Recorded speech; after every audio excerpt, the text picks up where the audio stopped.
नमस्कार दोस्तों, स्वागत है आपका हमारे चैनल पर।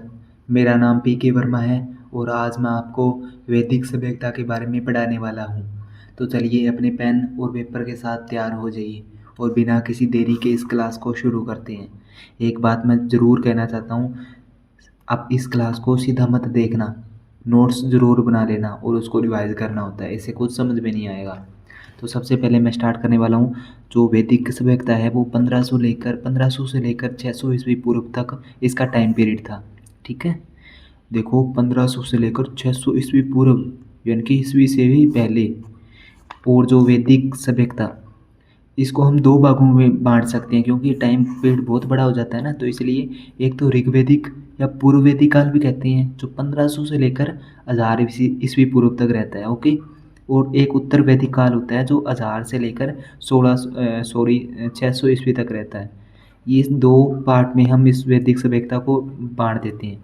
इसको मतलब क्या था कि जो ऋग्वेद की रचना हुई थी ना, उसको हम ऋग्वेदिक काल कह देते हैं। और जो ऋग्वेद के बाद जो तीन और वेद थे उनकी रचना हुई थी उसे हम उत्तर वैदिक काल कह देते हैं। ओके, जो वैदिक ग्रंथों की रचना थी वो आर्यों के द्वारा की गई थी।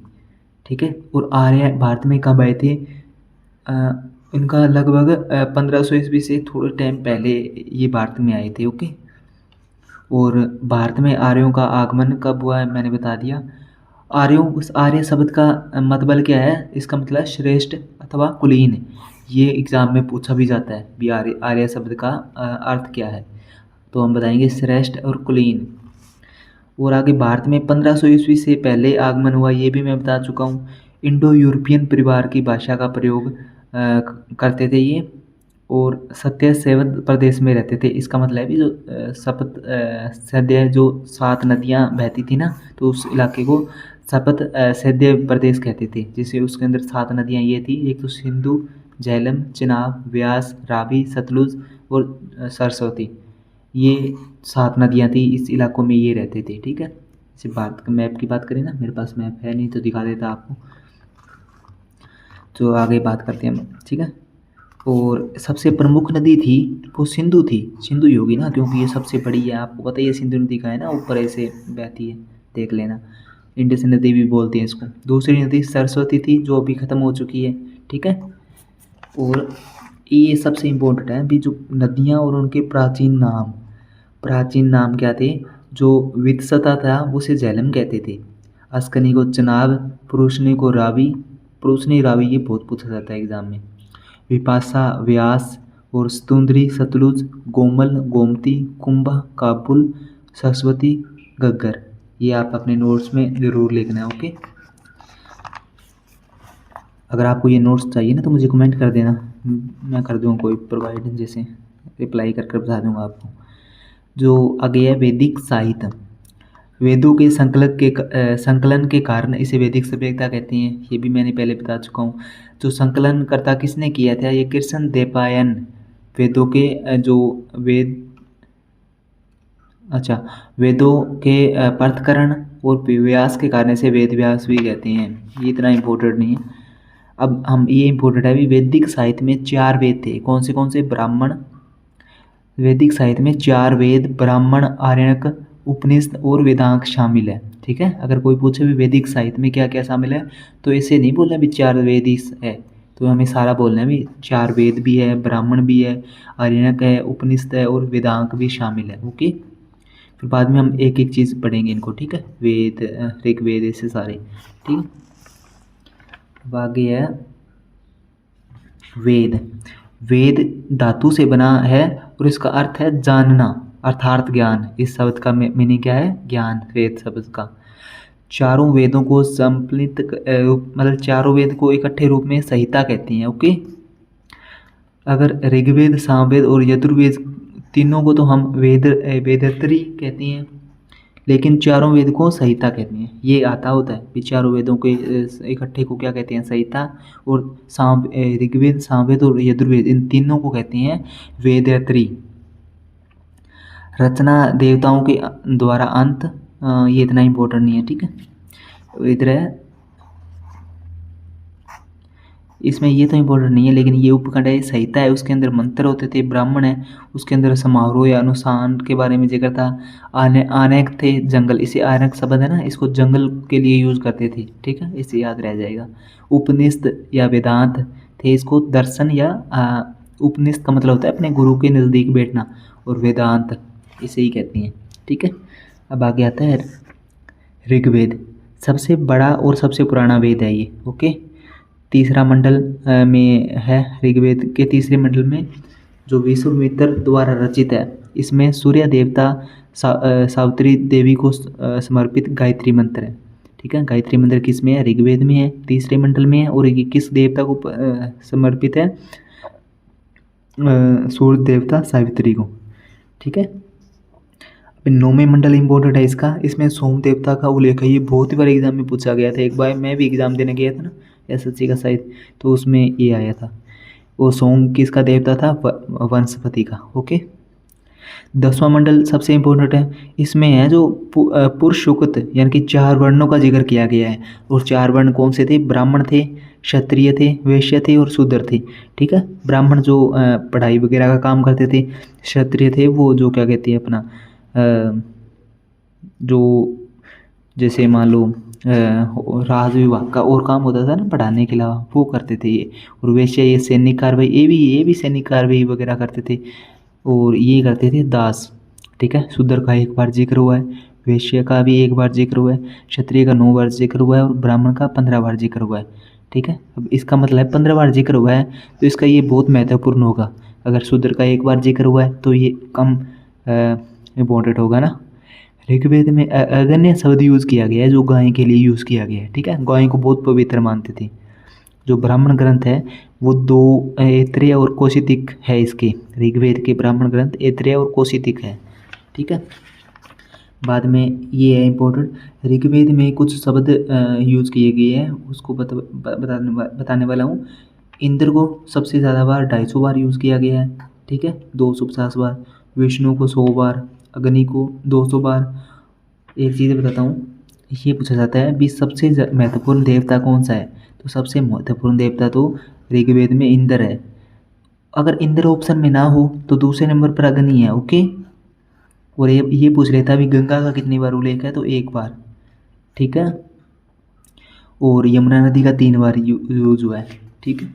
और ये ना ये चीज़ें याद तब रहती होती है जब हमारे पास मैप होता है। मेरे पास मैप है नहीं, मैं अगली वीडियो में ज़रूर लेकर आऊँगा, फिर अच्छी चीज़ें समझ आती हैं, याद रह जाती है। अब उसके बाद आता है अपना अगले है सामवेद। सामवेद का शाब्दिक अर्थ है ज्ञान, ठीक है। और ये है इधर सामवेद में, इधर पढ़ो पहले, ये है जो उपवेद इसका है गंधर्ववेद। सामवेद का उपवेद है गंधर्ववेद। इसके 2 उपनिषद हैं, छांदोग्य उपनिषद और केन उपनिषद। ब्राह्मण ग्रंथ है इसका जैमिनीज 25। ये भारतीय संस्कृति का संगीत की सबसे प्राचीन बुक है। यज्ञों के अवसर पर गाए जाने वाले मंत्रों का संकलन है इसके अंदर। इसके जो इसका पाठ करता था उसको उद्गाता कहते हैं, ओके। उसके बाद आता है यजुर्वेद। यजु का अर्थ क्या है? यज्ञ, मंत्रों का संग्रह, यज्ञ या बलि के संबंध में इसका इसमें लिखा हुआ है।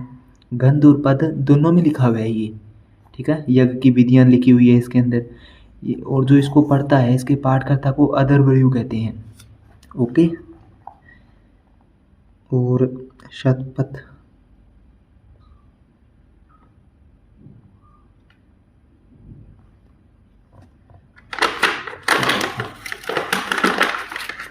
थोड़ी लाइट की है, सॉरी। और जो शतपथ ब्राह्मण है इसका इसी से संबंध है। सर्वप्रथम ये इम्पोर्टेंट नहीं है, इसका उपवेद धनुर्वेद है, ओके। जो अथर्ववेद है, 1 मिनट रुको,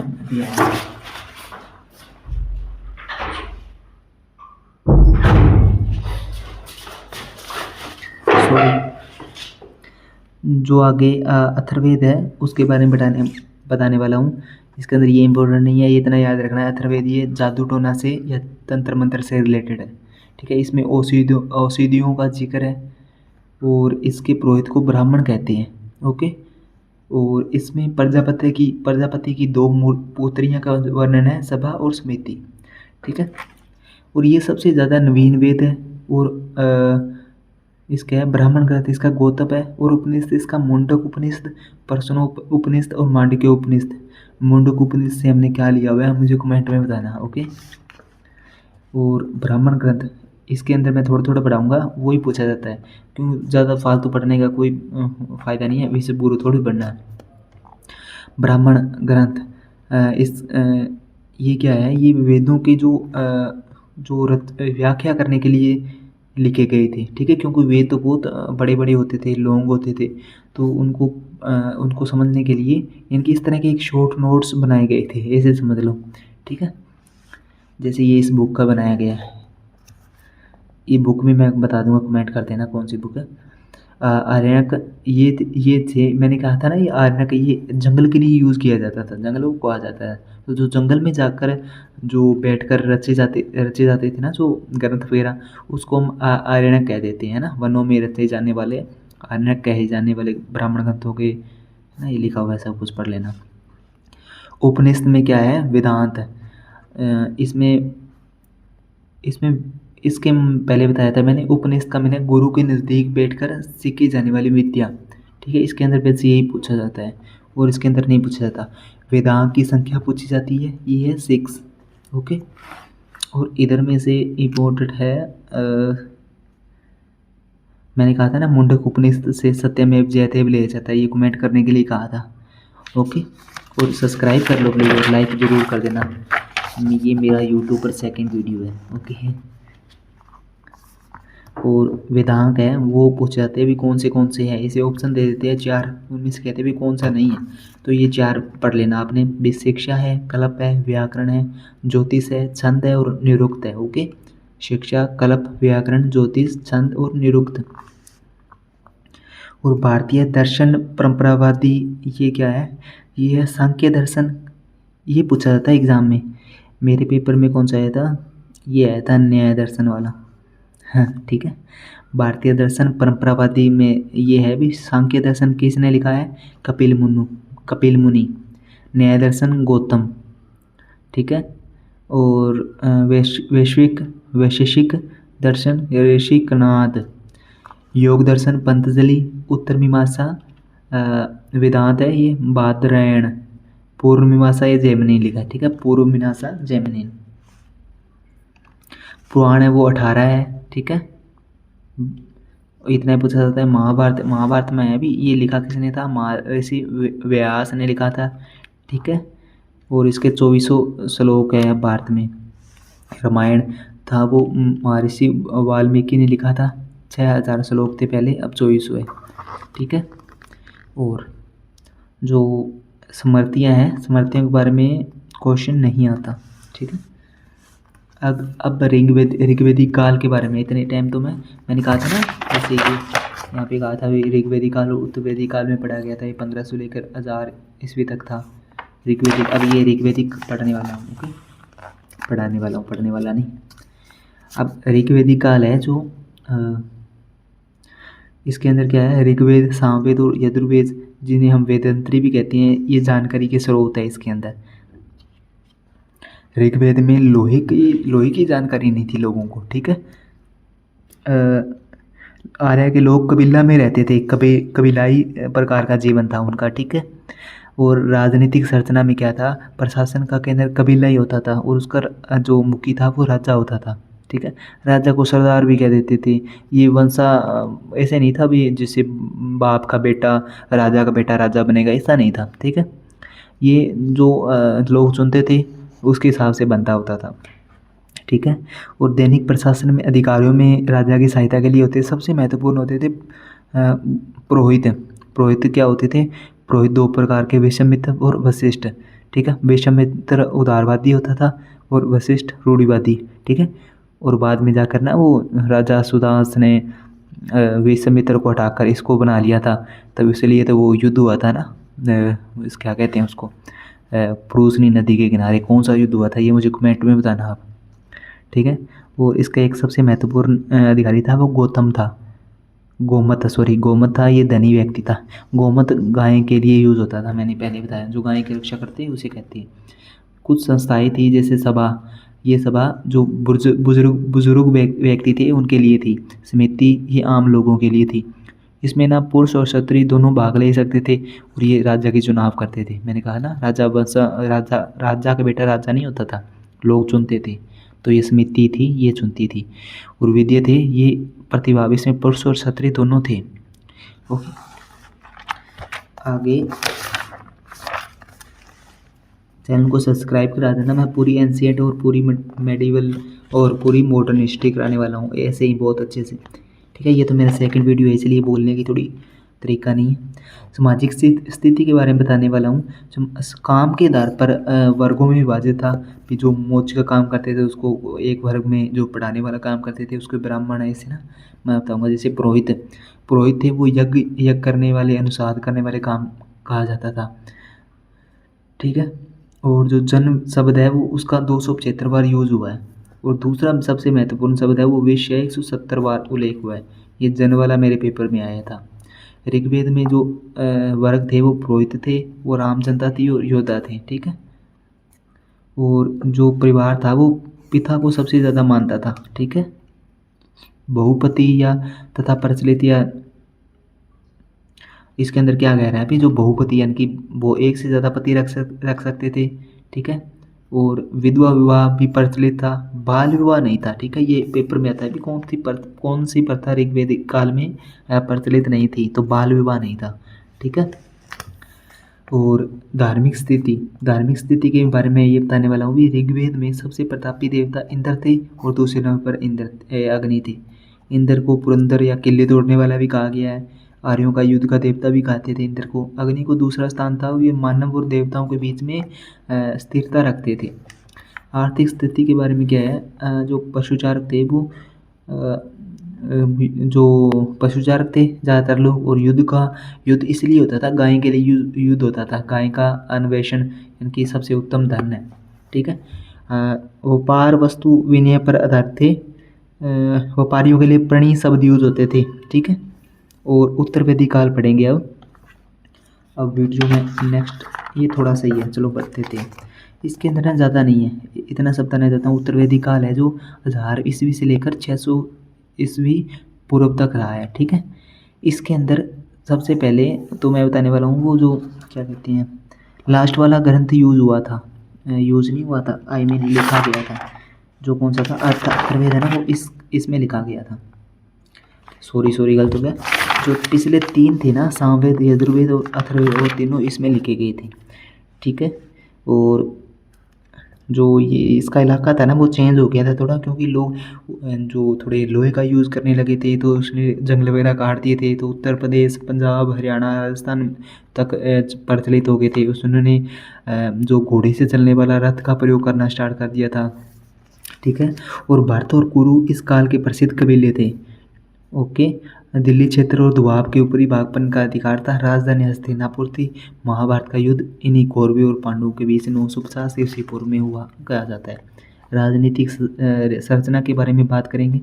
विद्युत थी वो एक संस्था नामक लोप, एक विदित मैंने पहले बताया ना, जो प्रतिभाग एक संस्था थी जो राजा वगैरह को चुनते होते थे।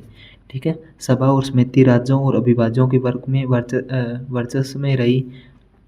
पहले तो जो कि क्या कहते हैं अपना ऋग्वेदिक काल था ना, उसमें तो जो औरतें थी उनका प्रवेश होता था, लेकिन अब उत्तर वैदिक काल में इसका क्षत्रियों की इज्जत कम हो गई थी। ओके, इसमें क्या हुआ, जो ब्राह्मण वगैरह थे ना वो वेदों को पढ़ा कर ऐसे अपना मतलब अपने आप को ज़्यादा मानने लगे थे, यानी कि ब्राह्मणों का वर्चस्व रहा था। राजा था वो निर्वाचित होता था। पहले क्या था, पहले लोग चुनते थे, अब अनुवांशिक पद हो गया था, जैसे राजा का बेटा राजा। ये सिस्टम उत्तर वैदिक काल में स्टार्ट हुआ है। ठीक है, बहुत ज़्यादा जो बुराइयां हमारे समाज में थी वो उत्तर वैदिक काल में स्टार्ट हुई थी, क्योंकि जो ब्राह्मण थे वो कहा जाता है भी ब्राह्मण जो लालची से हो गए थे। ओके, और इधर ये इम्पोर्टेंट नहीं है। अब वैदिक काल में जो कुछ वोकैब है वो बताने वाला हूँ। राजा होता था वो सेना का मुखी था। ठीक है, युवराज था वो राजकुमार को कहते थे, पुरोहित कहते थे राजा का जो साथी होता था, जो एजुकेशन वगैरह या फिर जैसे कहूँ अकबर का सबसे प्रिय नेता या फिर वो दरबारी कौन था, बिरबल। तो इस तरह पुरोहित होता था राजा का। महर्षि मुख्य रानी को कहा जाता था। पालागन ये इम्पोर्टेंट नहीं है, ये भी नहीं है। ग्रामणी किसे कहते थे, गांव के मुखिया को कहते थे। सूत राजा का सारथी होता था। बस इतना इम्पोर्टेंट है इसके अंदर, ठीक है। ये वैदिक सभ्यता का कंप्लीट हुआ। इससे पूछा जाएगा अगर एग्जाम के अंदर कोई भी चीज़ आती है ना, तो बस इससे पूछा जाता है। आप देखना, आप सेल्फ नोट बनाओगे ना, तो इतना ही आपको याद नहीं होगा। ओके, थैंक यू, सब्सक्राइब कर लेना। और ये मेरी सेकंड वीडियो है ऑन यूट्यूब। और थैंक यू।